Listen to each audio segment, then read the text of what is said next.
Em nome do Pai, do Filho e do Espírito Santo. Amém. Tudo bem, meu querido? Como é que você está? Espero que você esteja bem para o nosso episódio aqui sobre servo com o Espírito Santo, servir com o Espírito Santo. Nós falamos um pouquinho atrás em alguns episódios, mas gostaria de aprofundar um pouquinho mais sobre este servir, mas não um servir qualquer, mas um servir no Espírito Santo. Amém? Gostaria que você já pegasse aí a poderosa palavra de Deus com você, para nós começarmos a refletir um pouco mais. Em Atos dos Apóstolos, capítulo 1, versículos 6 e seguintes, vai dizer assim, ó: Mas descerá sobre vós o Espírito Santo e vos dará força e sereis as minhas testemunhas. Entenda aí, meu irmão, que nosso chamado primordial, nossa vocação primordial é sermos essas pessoas cheias do Espírito Santo com uma finalidade. A finalidade é de ser testemunha. A finalidade não é de nós sermos doutores, PhD, formado em ministeriados e tudo mais, com um monte de certificados e títulos, né? Não é isso. Nós somos chamados a sermos cheios do Espírito Santo e, sendo cheios do Espírito Santo, sermos testemunhas da ação poderosa de Deus em nossas vidas. Esse é o nosso principal chamado. Se você entender isso, você vai começar a entender de fato este servir no Espírito. O Espírito Santo vem para nos transformar, para fazer de mim e de você uma nova criatura. Entenda que nós precisamos ser esta nova criatura de fato em Deus.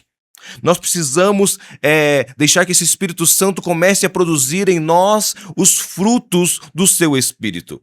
Porque o Espírito Santo, nós já sabemos que é o santificador e ele precisa nos santificar dia após dia. Nós não temos só um momento de conversão, um momento de primeiro encontro com Deus. Nós temos uma conversão cotidiana e diária. E nós somos chamados ao serviço mais ainda, meu irmão. Mais ainda, diariamente nós temos que deixar ser moldado pela ação do Espírito Santo no nosso agir, no nosso servir, no nosso falar, no nosso evangelizar, no nosso trabalhar, no nosso modo operante de ser. Nós precisamos deixar ser conduzido pelo Espírito Santo. Gostaria também que você pegasse aí, ou meditasse logo depois, em Gálatas capítulo 5, versículo 22 e 23. Vai dizer assim, ó: resumindo, aquele que é do Espírito, aquele que vive no Espírito, ele tem que ter alguns frutos condizentes do Espírito. Nós só conhecemos a árvore pelos frutos, amém? Nós sabemos que é uma macieira porque ela produz maçã, nós sabemos que é uma videira porque ela produz a uva. E assim por diante, nós conhecemos a árvore pelos frutos, e assim também se conhece um bom cristão, aquele que é cheio do Espírito Santo. Vai dizer assim em Gálatas 5:22.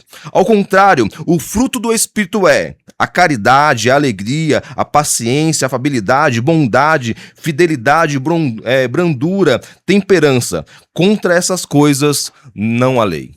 Contra essas coisas, de fato, é aquilo que é mais imprescindível para que nós possamos, de fato, ser chamados de cristãos autênticos, de servos de Cristo de verdade. É pelos frutos que produzimos.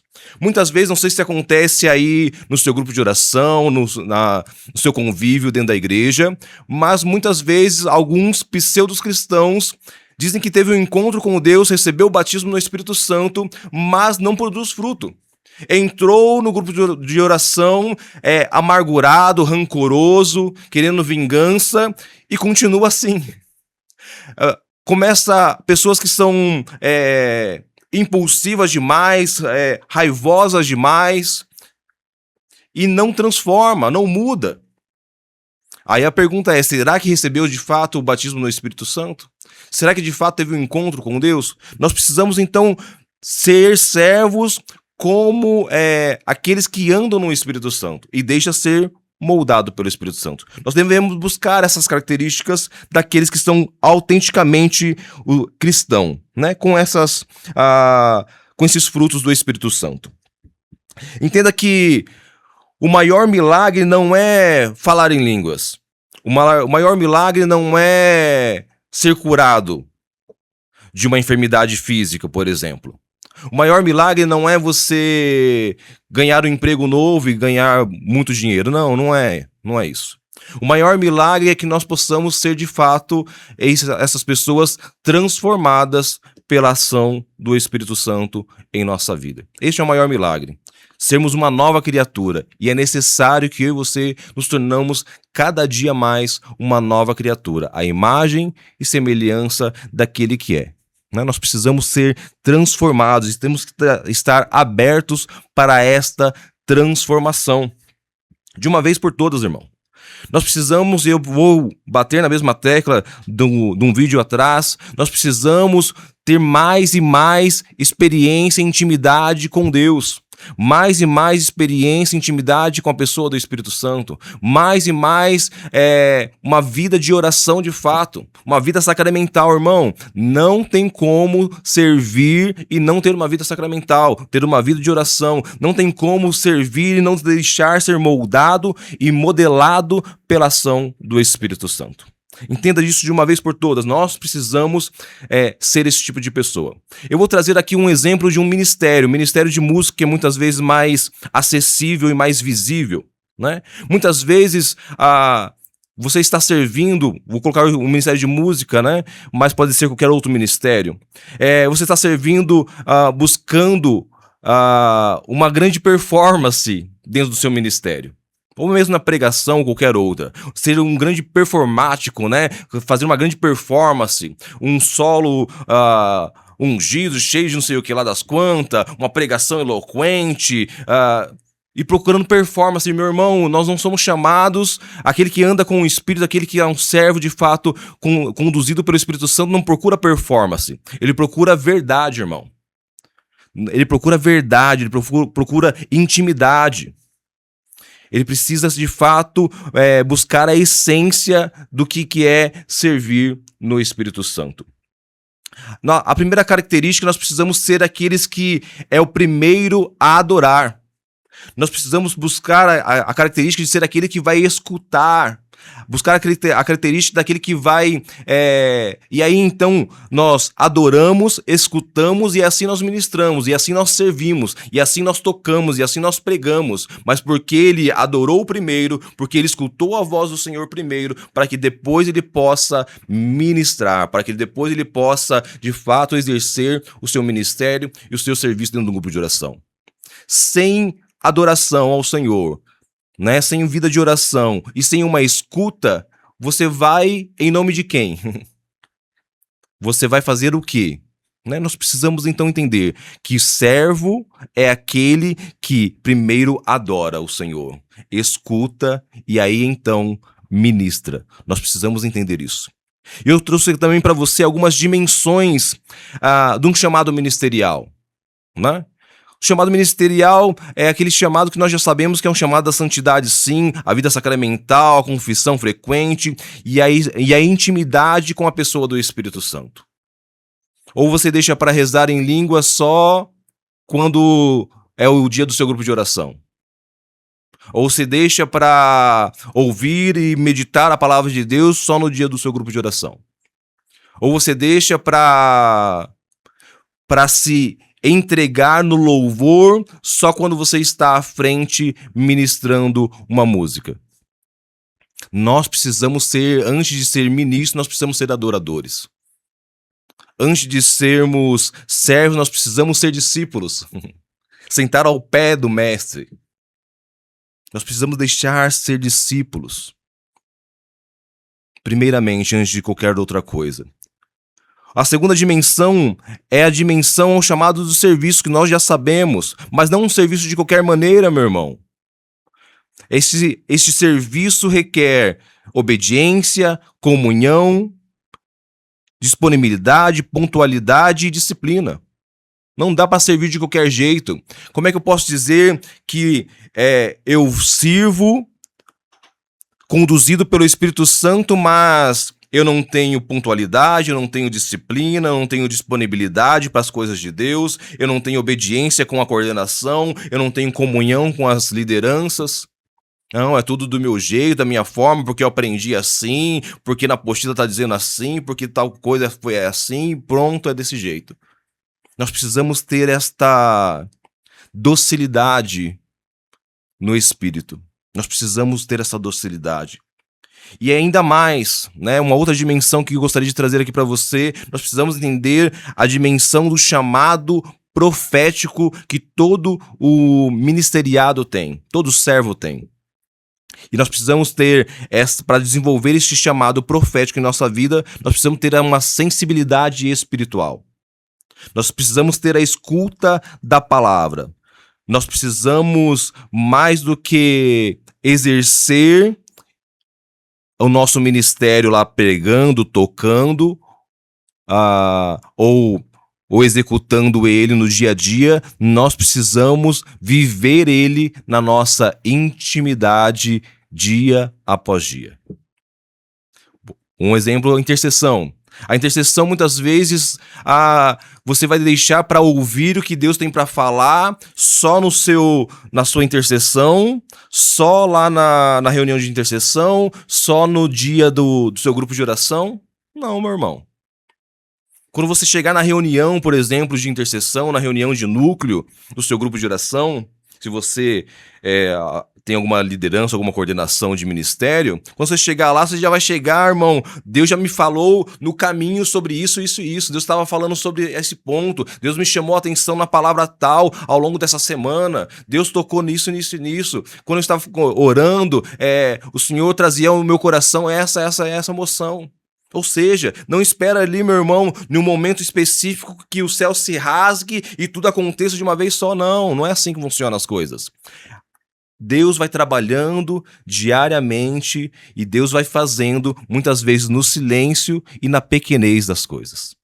Não espere o extraordinário para a graça de Deus acontecer. Saiba que a graça de Deus está acontecendo no ordinário da sua vida, ou seja, no cotidiano da sua vida. E você muitas vezes está pensando em qualquer outra coisa e não está conectado com aquilo que realmente importa, que Deus está ali, batendo a porta todos os dias.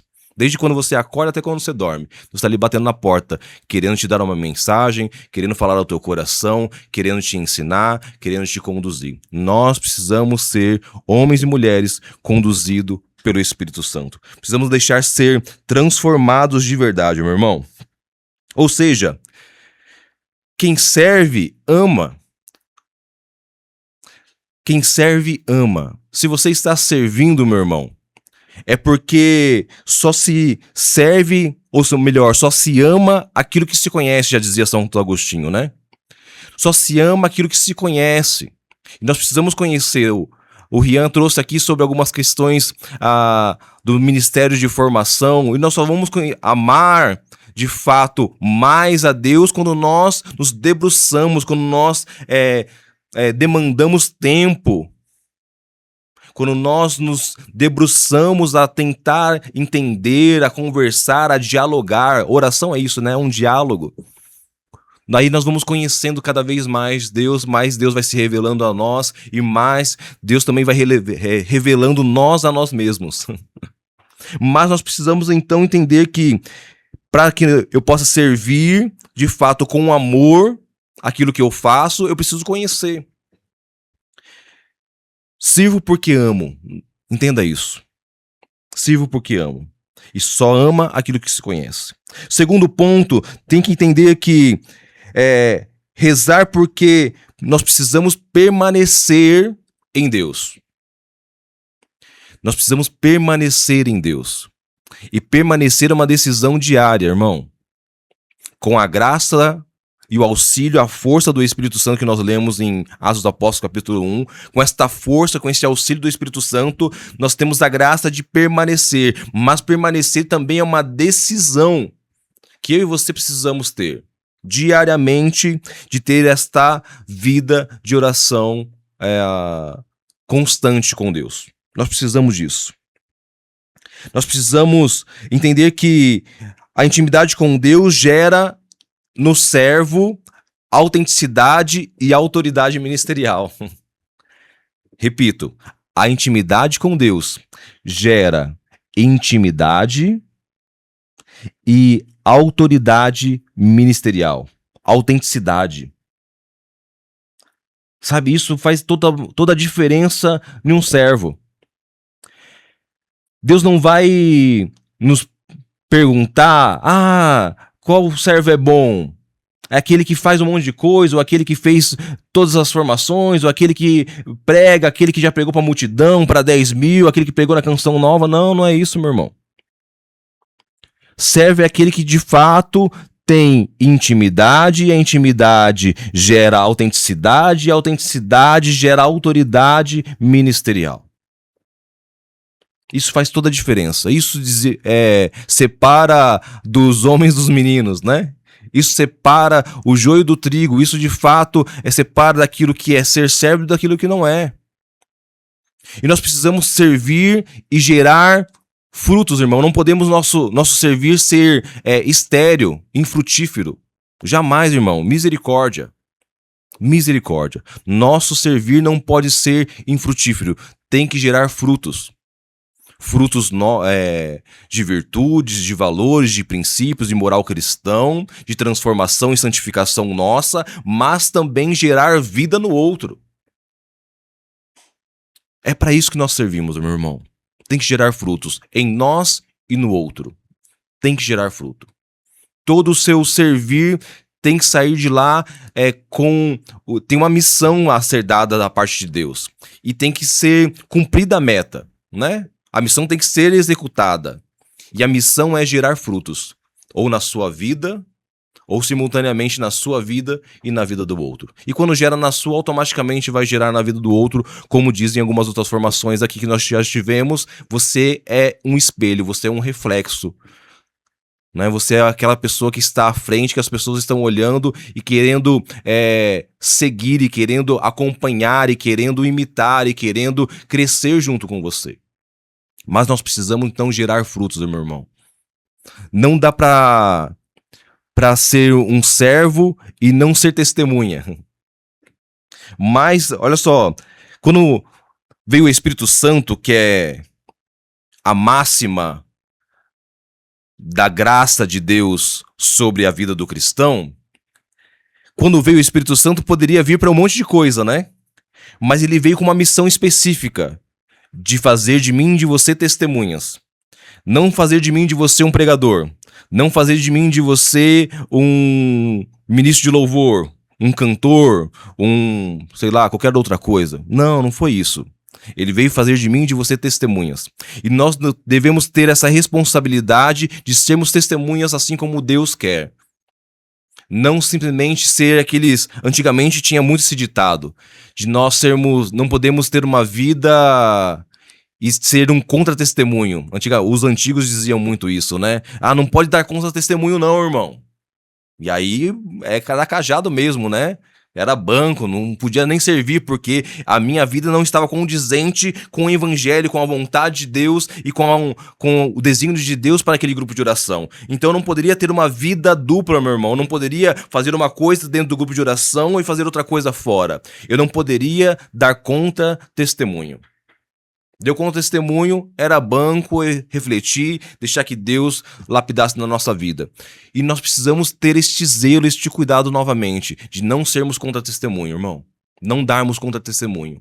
Ter coerência na nossa vida, tanto ministerial quanto cotidiana. Nós precisamos ter coerência. Isso é ser servo, cheio do Espírito Santo. Não é aquele que pula, não é aquele que sapateia, não é aquele que prega para a multidão, mas é aquele que tem uma vida coerente com a vontade de Deus. É aquele que tem uma vida coerente com os frutos do Espírito Santo. Porque sabemos o que é o fruto do Espírito Santo e aquilo que é da carne, irmão. Quais são os frutos da carne? E eu gostaria de finalizar esta reflexão com você, que já é servo, eu tenho certeza disso, ou vai iniciar o caminho de ser servo dentro do seu grupo de oração, que você entenda que de uma vez por todas, e guarda isso no seu coração. Sabe aquela passagem que vai falar assim, ó: Senhor, eu preguei no seu nome, curei, libertei, fiz milagres, prodígios, profetizei, falei em línguas, toquei, louvei, fui pra vigília, fiz formações, gastei a minha vida com um monte de coisa, fiz um monte de coisa, Senhor. E aí no final disso tudo, o Senhor olhar para mim e para você e dizer: apartai-vos de mim, pois não vos conheço. Entende, irmão, o peso desta responsabilidade que nós temos que carregar? É entender que nossa vida não pode ser uma vida dupla. Não é porque esse servo faltou de fazer algo, é porque ele fez sem produzir os frutos do Espírito Santo, sem deixar ser moldado pelo Espírito Santo, sem deixar ser conduzido pelo Espírito Santo. E nós precisamos ter essa responsabilidade e termos esta cooperação, né? Quem age na nossa vida, transforma a nossa vida e a vida dos outros é o Espírito Santo. Mas nós somos cooperadores da graça. A maior graça é o Espírito Santo, mas nós somos cooperadores da graça. E nós temos então uma corresponsabilidade com a missão do Espírito Santo, que é produzir frutos de santificação em nossa vida e na vida dos outros. Entenda isso e nós vamos, de fato, viver uma vida cheia do Espírito Santo. Imagine só, nosso grupo de oração, cada servo pregando dentro e fora, não com palavras, mas com um testemunho vivo da ação e da graça de Deus. Deus abençoe você. Até a próxima.